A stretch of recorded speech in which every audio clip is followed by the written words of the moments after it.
Hello chess friends and welcome to Jozarov chess channel and welcome to absolute madness created on the board by the strongest female chess player of all time.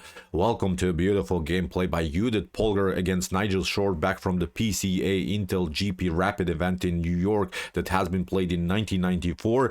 And first of all, I wanted to show you the great lineup of this event. We had very top GMs participating in this tournament: Vladimir Kramnik, Garry Kasparov, Vasily Ivanchuk, Predrag Nikolic, Michael Adams, Vishy Anand, Judit Polgar, Viktor Korchnoi, Ilya Smirin, Alexei Vizhmanovin, we have Sergei Tyakov, Anatoly Weiser, Gata Kamsky, Nigel Short, Joel Benjamin, and Vladimir Malanyuk. So it was a very incredible tournament. It was a bracket knockout stage in which 16 players we had, and actually the winner of this top grandmaster tournament was Vladimir Kramnik. Vladimir Kramnik beat big Garry Kasparov in their super final. It was an awesome tournament, and the reason why I'm showing this beautiful gameplay by Judit Polgar is that actually we're following now the World Chess Championship match between Gukesh and Ding Liren, in which beautiful French defense has been played by Ding with the black pieces. And I've also watched the live coverage in which one of the best commentators in the world is of course Judit Polgar, and Judit did an awesome job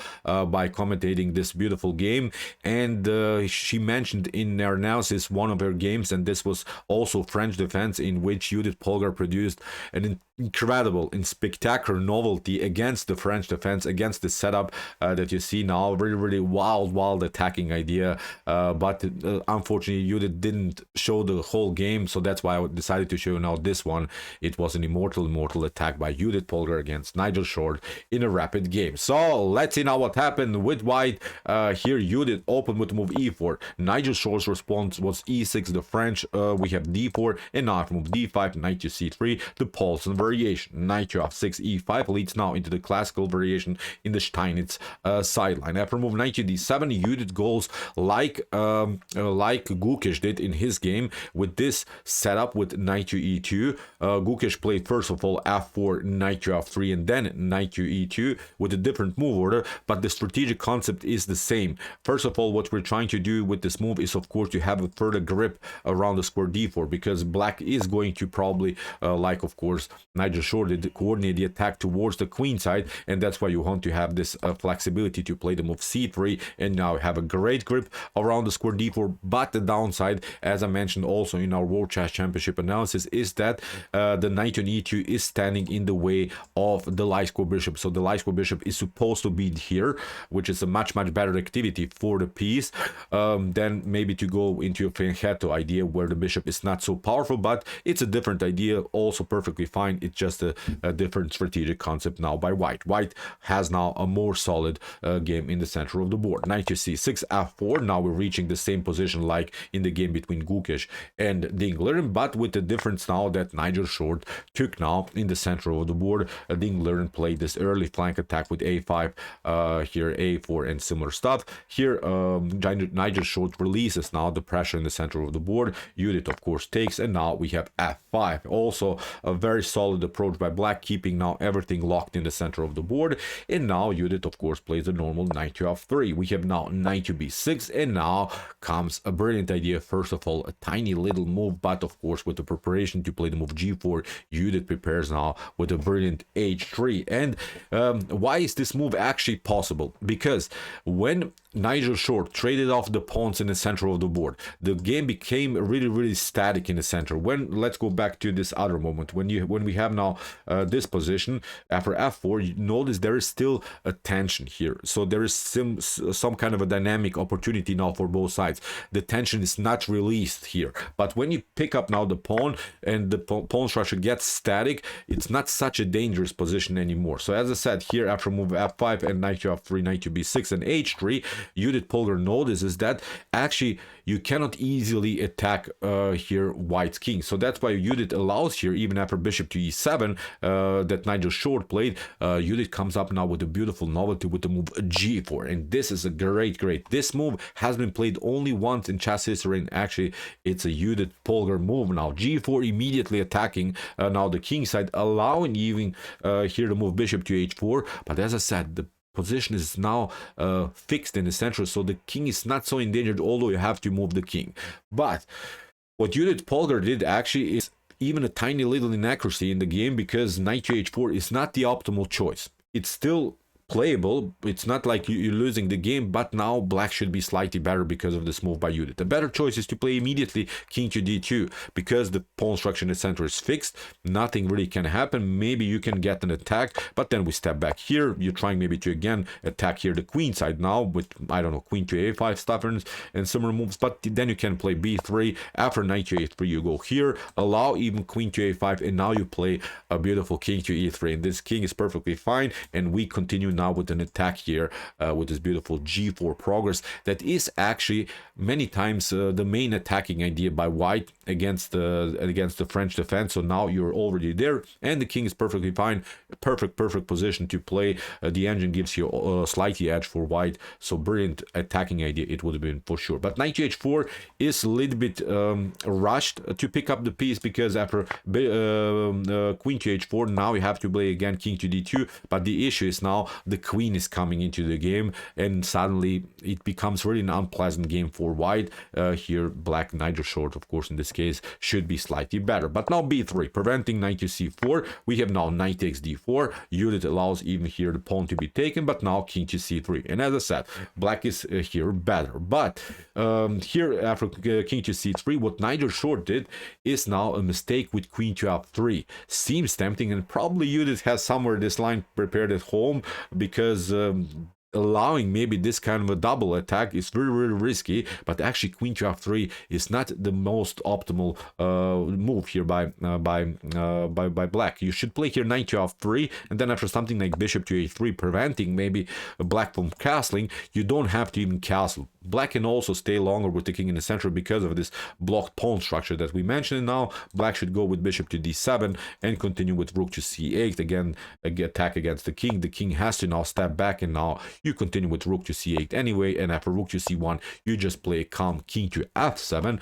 And here I think with this rook connection, with this very powerful queen here on f2, and with this active knight on f3, this should be a much better position.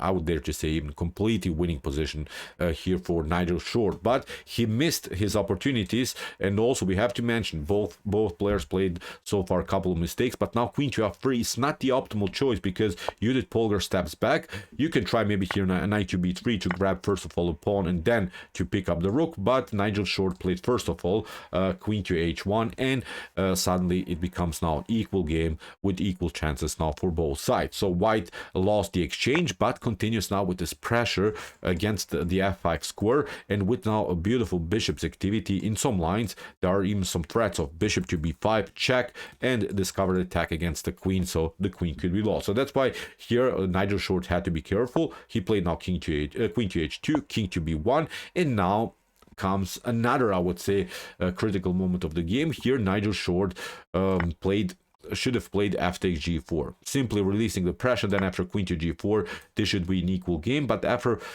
kingside casting that he immediately played, now it becomes simply a one-way ticket, but in white's favor. So now Judit Polgar shows really her great attacking skills. First of all, a4, great move, trying of course to put more pressure against the knight, maybe force the knight even to come to d7, and then to continue maybe to grab some pawns here on the king side. We have now a5 here by Nigel short, which is again not the optimal way here to proceed. What you should do, but I have to mention in any of these lines now, white is much better. Now the position is collapsing, I think, here for black. Even if you play the optimal suggested move by top engines, f takes g4, then rook to a2 is a beautiful counterattack. And if you step back maybe with your queen to g3, then rook to g2, and there's not really a good square here for the queen. You have to play, I don't know, maybe something like queen to h3, but then like, look at this, rook to g4. If you step back here to any of this square like h5 or h6, you simply get destroyed here with rook to g7, and the queen can be taken. Or maybe you're trying, I don't know, even to get the queen here on h6. This is still not working because of f5 discovered attack against the queen. So the queen is a little bit misplaced. You have to play now maybe a strange queen to h1, but then knight to f3 would solve any tactical problem. You get the knight then afterwards. So here the queen is still in danger, so this not working. In order, after maybe this potential imaginary line f takes g4 and rook to a2, you should play here queen to h1, but then still queen takes g4, h takes g4, it's still a much better position. This queen is still endangered here, so again it would be, I think, a completely attacking game now for white. But after a4, Nigel Short plays now mistake. a5 allows here Judit Polgar to attack now the queen. The queen drops back. Now we have a similar tactic with rook to g2, which forces now Nigel Short to step back to c3. But now g takes f5, e takes f5, bishop to b2. With every move now, Judit Polgar is creating a simple threat. The queen has to now step back, and now e6. This is now a brilliant move, which liberates, of course, now the long diagonal for the dark square bishop, and there's not so much that can be done. This is now a devastating attack. This bishop is out of game, knight is out of game anyway. Rook, of course, didn't participate in the game because the bishop on c8 stuck on a8 is stuck here because of the bishop on c8. This rook is very active now. It's really game over here for black. You can just prolong the game like Nigel Short did with rook to f6, and then brilliant idea here again, knight to f5. If you play rook to f5, then rook takes g7, again wins decisive material here for white. So after knight to f5, we have rook to g6.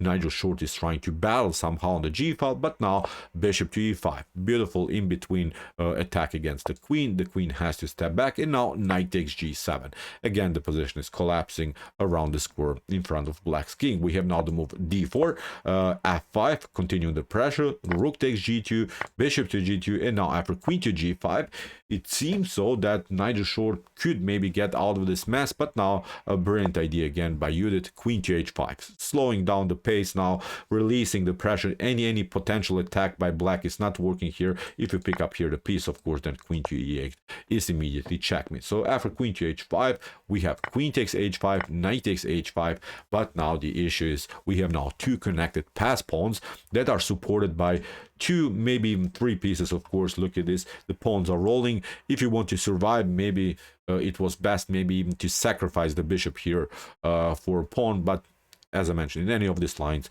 white is completely winning. So Nigel Short tried rook to a6, Judit picked up now a pawn, why not? And now after bishop to c4, in this particular position, Nigel Short resigned. So what's the issue? Again, as we said, you can maybe grab this one, but then this pawn is rolling. Even if you try on a knight to c7, then obviously e7 is winning. You cannot do anything anymore. It comes with a check and with the potential then promotion here. You can maybe try again, I don't know, just to survive. Bishop to e6, f takes e6. So it's again not working here for black. So brilliant attack by Judit Polgar. Interesting novelty. Let's go back to this critical moment, but we have to say it was a little bit inaccurate in the beginning, but who cares? I think this method immediately to allow this check is perfectly fine, but then you should go with your king towards the center. Allow here some checks, and then, as we mentioned, go again with the king towards the center of the board. And now I think white will have great attacking chances, especially through the g file when the g file gets open. So this is the way to go. I think it's a brilliant attacking idea against this French defense. So okay, I hope that you enjoyed this game. If you want to also see the beautiful game between Gukesh and Ding Liren from the round 1 of the World Chess Championship match in 2024, here the link is also of this beautiful French defense. And if you like this content, hit the subscribe button. See you soon with some more videos, and what do we say in the end? Chess is the best, of course.